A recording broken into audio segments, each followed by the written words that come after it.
Meu nome é Júlio Moredo, sou um principiante em escritor, um jornalista já formado há alguns aninhos, sou já um quase trintando e tenho um nome um pouco grande, né? Júlio José Teixeira Duarte Moredo, o que dava na época do nosso bacharel algum quê de fidalguia, mas na verdade a minha família tem origens bem simples e muito trabalhadoras na Península Ibérica, em específico em Portugal, e por isso mesmo este nome grande e duplo, ao que eu devo em honra o Júlio, ao meu tio materno, um deles, Júlio César, e a outro José, de um dos meus bisavós paternos, José Joaquim Moredo. Júlio César Teixeira Duarte e José Joaquim Moredo. Então não ficou Júlio César, ficou Júlio José. Eu ingressei minha primeira formação acadêmica não continuada foi na Universidade de São Paulo, onde eu cursei por 2 anos, mais ou menos, a Universidade de São Paulo na FEFELESH, Faculdade de Filosofia, Letras e Ciências Humanas, o curso de Geografia. De lá, eu, neste meio tempo, prestei jornalismo na Casper Libero, ingressei, comecei minha vida acadêmica e a estagiar, acabei tendo que optar por trabalhar ou largar a geografia. Infelizmente, acabei fazendo essa escolha de Sofia que muitos estudantes fazem. E de lá para cá, comecei a trabalhar no ramo, em assessorias de comunicações, jornais, revistas, editoras de revistas, de turismo principalmente. E nesse meio tempo veio o meu TCC, onde eu comecei a escrever sobre o tema foco do meu livro, que é Cananéia. Na verdade, o bacharel de Cananéia e a importância e relevância histórica que ele tem, que eu vou dizer no próximo vídeo. Mas, bom, esse sou eu, um eterno curioso, alguém que está sempre inconformado em se expressar, inconformado em não se expressar, sempre com esse inconformismo e vontade de deixar a sua humilde marca e expandir cada vez mais a beleza que temos neste país, principalmente no quesito de riqueza cultural e histórica. Por causa dessas duas paixões, eu acabei virando torcedor da Portuguesa, claro, por causa dessa minha origem, e graças muito ao trabalho árduo dos meus 2 avós, em especial o materno, Oswaldo Teixeira Duarte, a Portuguesa ainda sobrevive. Ele inclusive empresta seu glorioso nome ao estádio onde se localiza o clube, sede social, e ele também fez uma grande carreira pública na subprefeitura de Santo Amaro, bairro aqui sulino da capital paulista. É isso, esse sou eu, um pouco de mim mesmo, para vocês conhecerem melhor. Bom, o que me inspirou a fazer este livro, como eu estava dizendo já no outro vídeo, foi desde a primeira vez que eu fui a Cananéia, isso ainda com 13 anos de idade, no colégio, eu fiquei deslumbrado com aquela região estuarino-lagunar, com toda aquela riqueza de fauna, flora e também uma riqueza antropológica e sociológica muito forte da cultura caiçara, pujante e pulsante naquela região, com comidas, bebidas, danças típicas únicas que sobreviveram, patrimônios culturais de culturas europeias, africanas, indígenas que se fundiram e ali se preservaram juntamente com a natureza, e com esse entroncamento, a paisagem única, uma paisagem de assoreamento, onde antes era um golfo profundo, tornou aquela região um baixio, cheio de pequenas ilhas, canais salobros, o maior berçário marinho do Atlântico Sul. Então eu fiquei encantado com os golfinhos, com toda aquela vida que você nem parece que está no estado de São Paulo, né? Desde a primeira vez. E ali ficou sempre uma coisinha, puxa, eu preciso fazer alguma coisa por aqui. Já tinha ouvido um pouco na primeira excursão com o colégio na Ilha do Cardoso sobre o famoso bacharel, nosso Cosme Pessoa Fernandes. E aí fui uma segunda vez com outro colégio, também num outro colégio que eu fui estudar, e fiquei num hiato de 2008 até 2013 sem ir para lá. Em 2013 eu voltei para lá com meu melhor amigo e com meu irmão. Descobrimos uma pousada maravilhosa na ponta sul da Ilha Comprida, e aquela paixão me voltou à tona.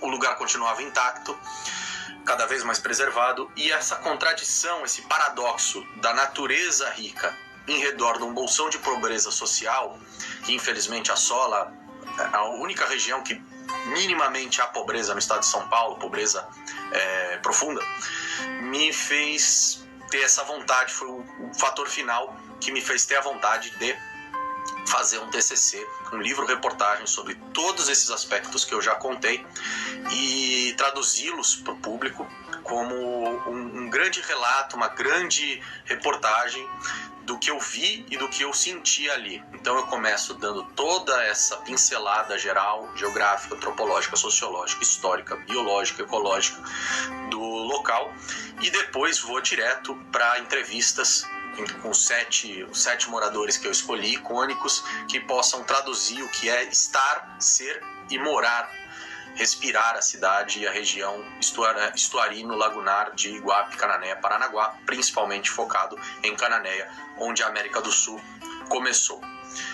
E aí, nessa apresentação, eu também apresentei o bacharel e me veio o clique de fazer um romance, porque neste meio tempo de TCC, entre 2014 e 2015, eu fui muito a campo em Cananéia, conversei com historiadores do museu, pesquisadores autodidatas como seu Ídolo de Carvalho, que também tem uma fabulosa pesquisa bibliográfica, um resgate dessa história maravilhosa, e lá eu consegui sugar relatos do Antônio Paulino de Almeida, do Jaime Cortesão, do Eduardo Bueno, que felizmente tornou-se meu amigo e adorou o livro. E a partir desses relatos eu pensei, meu Deus, aqui há um grande livro histórico de aventura a ser narrado.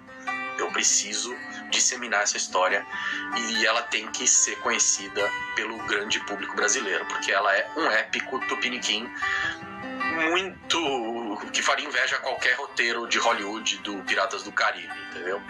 E entre 2015 e 2019 eu não pude por motivos profissionais. Em 2019 eu tive um tempinho mais livre para fazer, eu estava freelando e comecei a relatar o livro.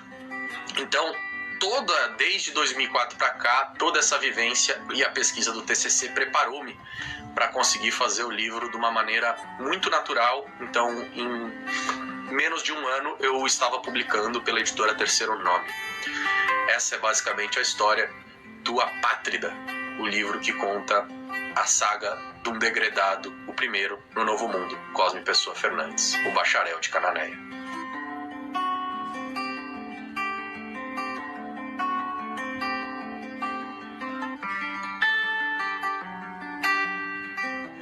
Bom, o livro ele vai tratar, como já disse anteriormente, da vida e obra deste ignoto quase personagem fulcral do início da colonização do sul da América do Sul e do sul do Brasil, claro.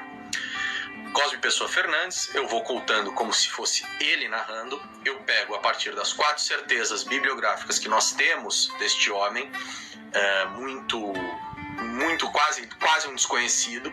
Eu pego essas 4 certezas, coloco numa linha do tempo, romanceio os hiatos entre elas e faço uma história por inteiro, com início, meio e fim. Então eu começo com ele contando de uma forma em primeira pessoa autobiográfica toda a sua vida, desde a sua adolescência na Vila de Miranda, onde nasceu, até os seus estudos em Salamanca, a formatura, a razão por ele ter vindo a Lisboa e ter abdicado do seu brasão natural de herança, que ele era um pequeno nobre em Trás-os-Montes, ele indo à corte em Lisboa, se desiludindo com aquela corte, vendo em que pé estava o progresso via o comércio dos escravos na África e também a epopeia de se atingir as Índias para que se faturassem riquezas, viu a quantidade de oportunistas de toda a Europa e locais ali portugueses tentando se aproveitar desta situação, a miséria também começando a crescer. Ele se desilude, acaba com um crime civil, sendo preso e degredado, que era uma punição compatível com o crime que ele havia cometido. Ele acaba sendo mandado para São Tomé e Príncipe, uma ilha na costa do Golfo da Guiné, entre os paralelos ali, entre a linha do Equador e Greenwich, atual Greenwich, um lugar extremamente quente, tropical, úmido. Ele é mandado para lá e fica mais ou menos um ano, e de lá ele vem para o Brasil. Só não se sabe se foi em 1499 ou 1500. Eu aposto e dobro a aposta de que foi em 1499. E aí vocês têm que ler o livro para descobrir o porquê. Os personagens principais, além do Cosme, eu posso citar as 3 mulheres que ele mais ama na vida, que são quase uma tríade, uma santa trindade afetiva que lhe ocorre, que são a Manola, a castelhana, Marialva, a portuguesa, e a Caniné, a sua mulher, historicamente comprovada já em terras brasileiras, além de personagens reais, que além da Caniné, o indígena Ariró, pai dela, cacique de Marataiama, antigo nome de Cananéia, também personagens fulcrais na história dos descobrimentos europeus, como Bartolomeu Dias, o capitão do fim de Fernando Pessoa, o homem que venceu e morreu no cabo que ele mesmo descobriu, né? A dobragem dele. Vasco da Gama é citado, o rei Dom Manuel I aparece no único capítulo em terceira pessoa, além de Martim Afonso de Souza, Américo Vespúcio, o homem que batizou a América, e Gonçalo Coelho, outro grande explorador português.